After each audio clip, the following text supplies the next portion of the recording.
This is TWiT. It's a very exciting time in Windows world. It is. Is it? It's that special time of the year. It's the most, only happens twice a year. Oh, yeah. The new Windows is here. The new Windows is here. Woo! This happened yesterday. Microsoft announced it. But but that doesn't mean everybody's going to get it if my previous results are any indication of future earnings. Yeah. Oh, come on. They figured this out. It's fine. Yeah, not really. No, it's the same as ever, right? Seekers. Are the first group. Seekers. And not every seeker will find. Right. That's right. That's like an Arthurian legend or something. All who seek do not find. Yeah. No, all they that don't. glitters is not gold. Yeah. Well, for instance, No. Paul and I were just talking about this before the show. My Lenovo is still at 1909. Not Yeah, even but if you 2004. seek, you might be able to get saw it. But don't do it now. I did saw it. But If he's you're in 2004 and you seek, you almost certainly will get it. okay. Right. So all the 'Cause blockers were dealt with. The blockers, it's the same release essentially, right? Yeah. So the blocker list must be basically identical. Interesting.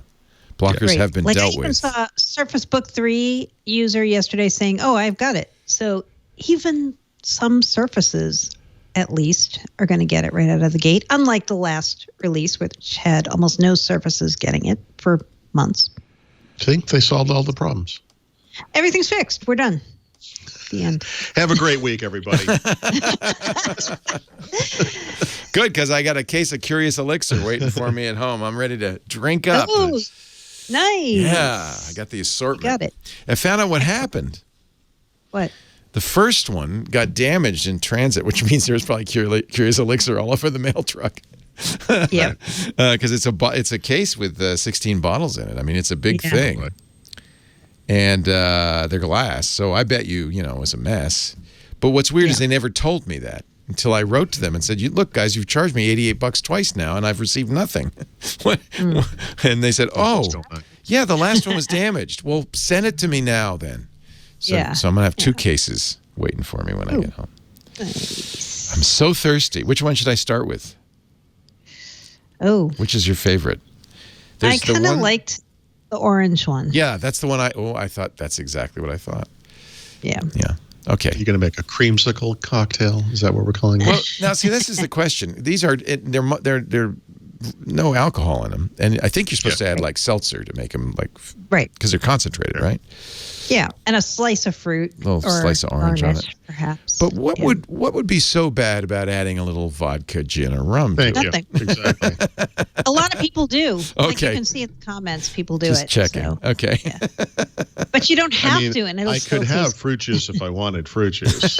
That's all I'm saying. No, but the funny thing about these is they don't taste like juice. Like you'll see what I mean. They're they tart. taste- They take a lot of They have shrubs. bitterness They're shrubs to them. Yeah, Yeah. We have something out here in California we call shrubs. Yeah. And they're like that. They're bitter herbs. They would pair well with a gin then, perhaps. Yeah. Yeah, just depending.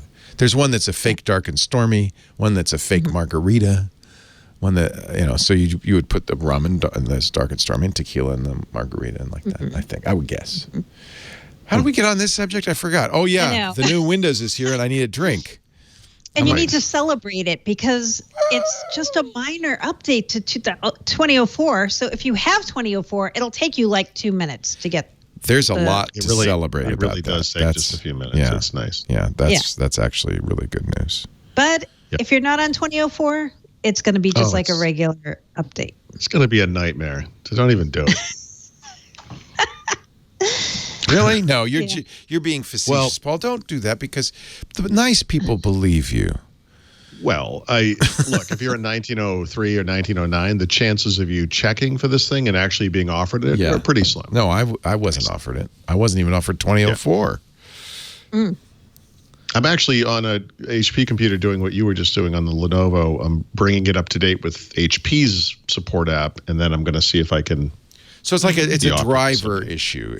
Almost always. Yeah. Yeah. Okay. Yeah. So the first thing to do is make sure you have all the latest drivers from the manufacturer.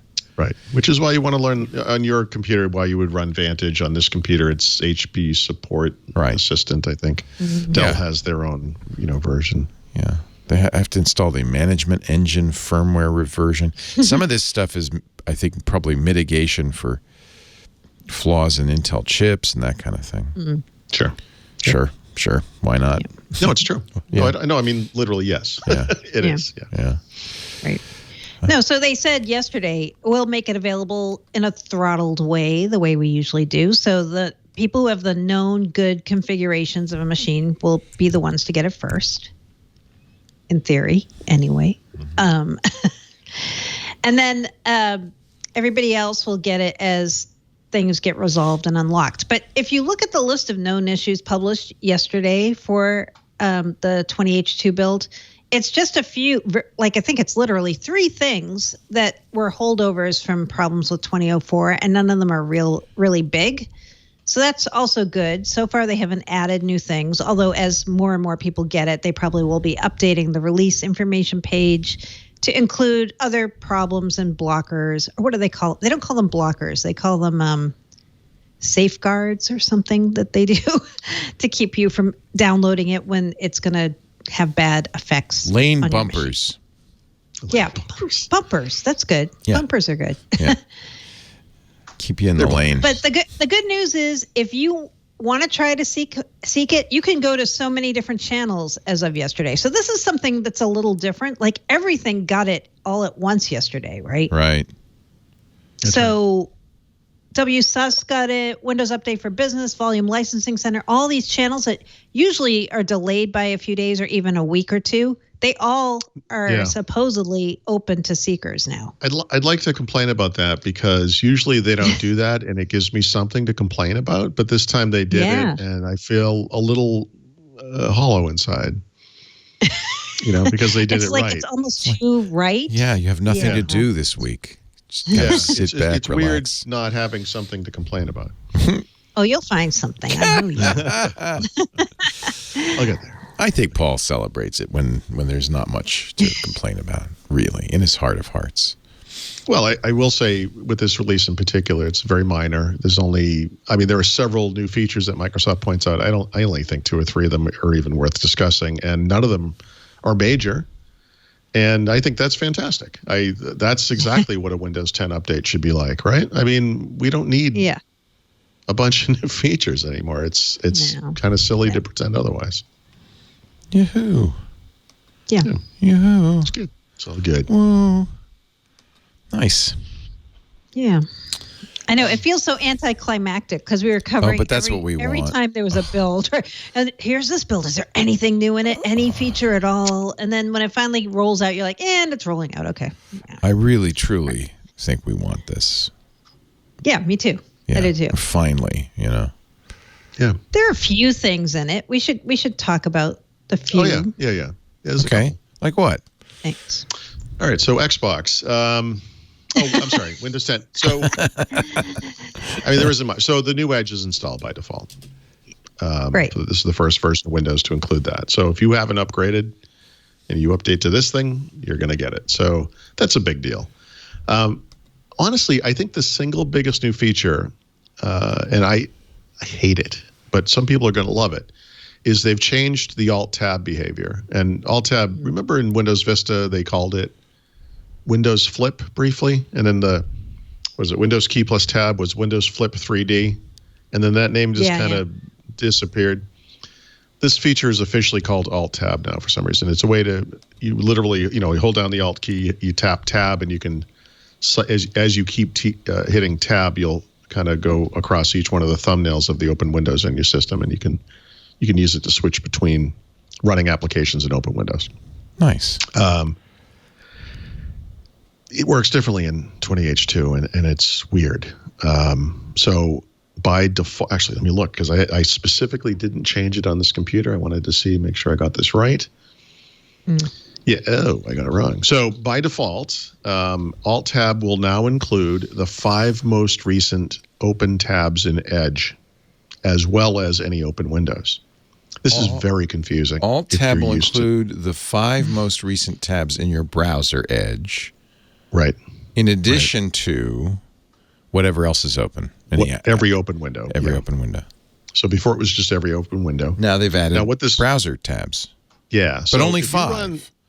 Well, by default. So you can change this to the 3 most recent tabs, or to all tabs, or just to open windows, which is the default behavior from previous versions of Windows. So I'm going to describe how to do that in a tip, but I'll save the how of that for later. But every time I put this on a computer and I start tabbing, alt tabbing, it messes me up. And you turn it off right away. I turn it off. Yeah. I can't stand it. Now, there are people listening to this I know who are saying, Paul, you're an idiot. This is like the greatest feature they've added to Windows. And you're wrong. It's the stupidest thing that's ever happened. No, I understand everyone's different, whatever, but I have a theory. Yep. I think this goes along with the later story we're going to do about the Office PWA thing. The PI. I think it's about staying in your flow, isn't it? Well, it is. But I think precisely. But what I think it is, increasingly web apps exactly are part of your flow. Yeah. There's less distinction. In the old days, it was just a page. Well, why would I want to go to a web page in my alt tab? But now that page may be more of an app. Yeah, email, calendar, whatever, for sure. And that's actually how I access those things. For me, the alt tab, and then, when you're within a web browser, Edge or any other web browser, it's control tab to cycle through the available tabs. And I guess I sort of understand to a normal user, maybe that would be confusing, that there's 2 ways to navigate. Or they would alt tab to the browser and then control tab to the tab that they would want. People probably have that built into their brain.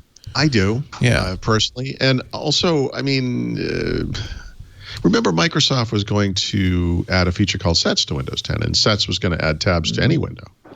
Microsoft Word could have tabs, File Explorer could have tabs, et cetera, whatever. But at some point, the proliferation of these open things becomes so great. Like when the first time you hit alt tab, your Windows your screen fills up with this crazy grid of thumbnails. I don't know.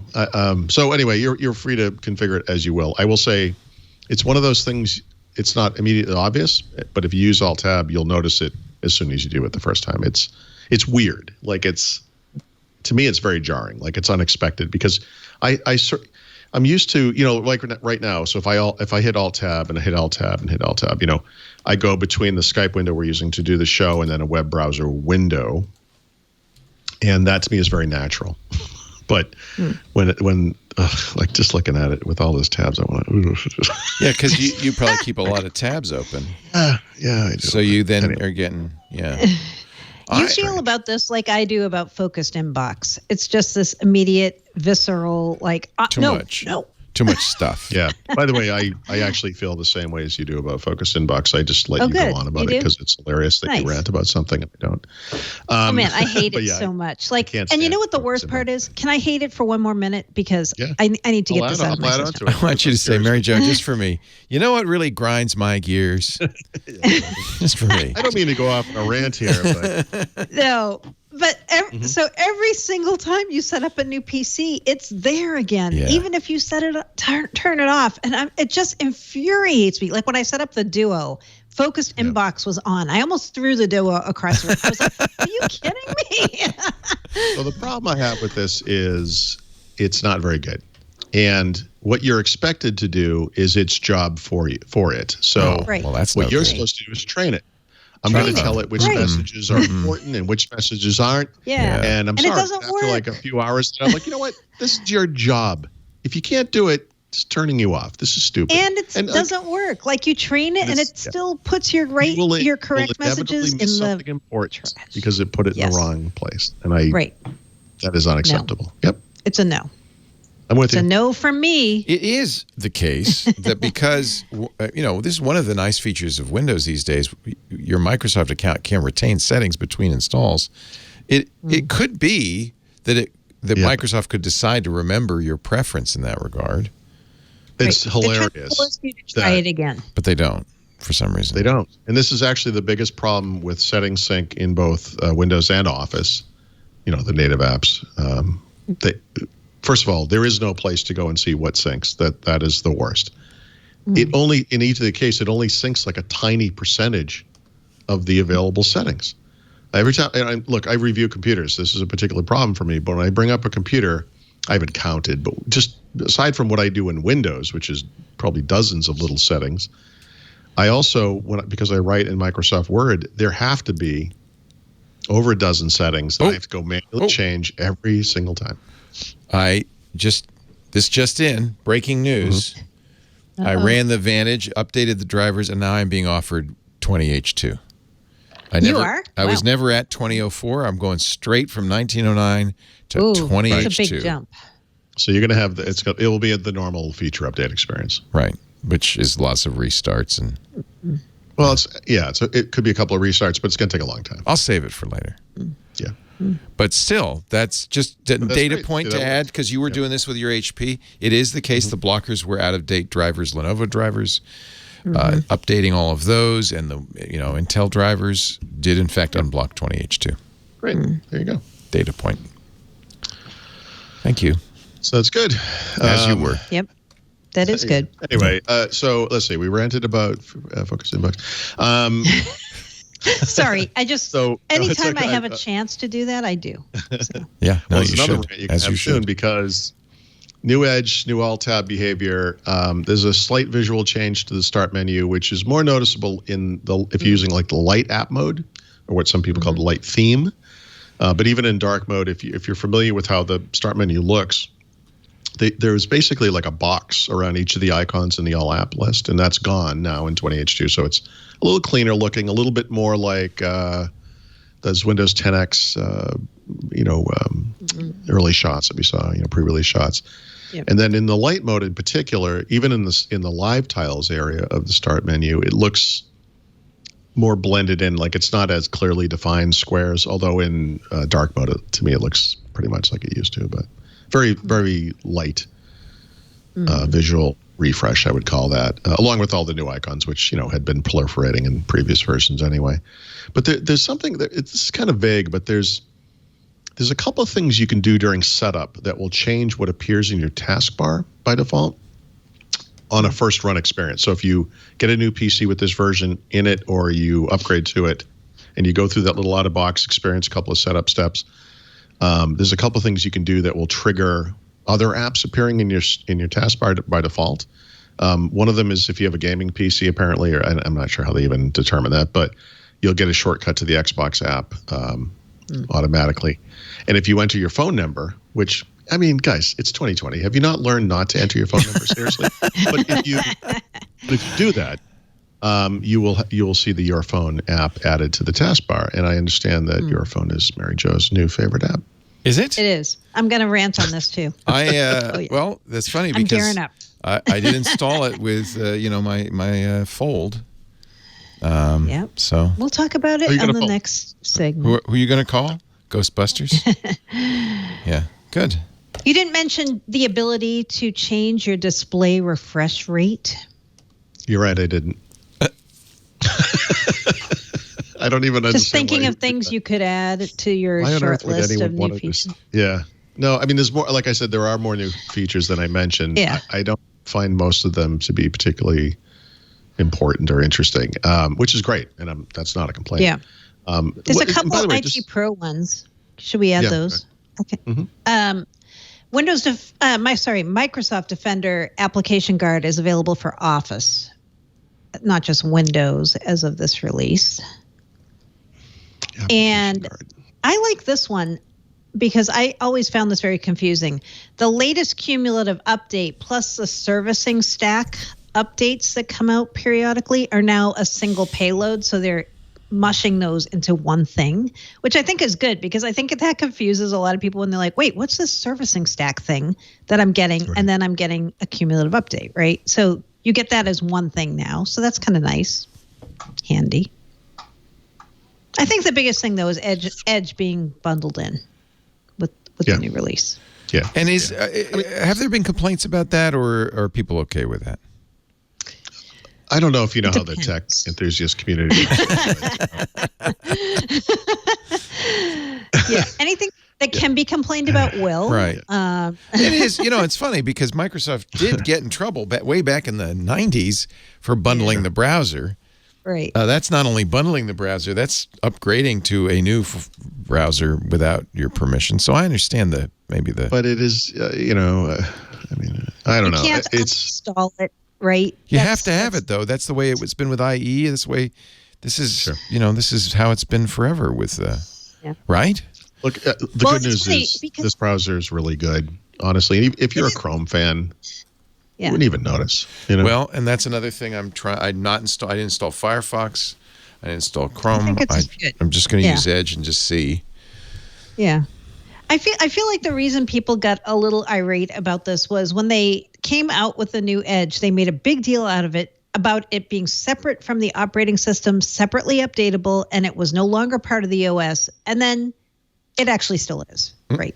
I mean, it's included with the OS, but it is serviced separately on its own new, more aggressive schedule for Edge anyway. I don't have I don't have a problem with it. I like it. I'm using it, and I like it.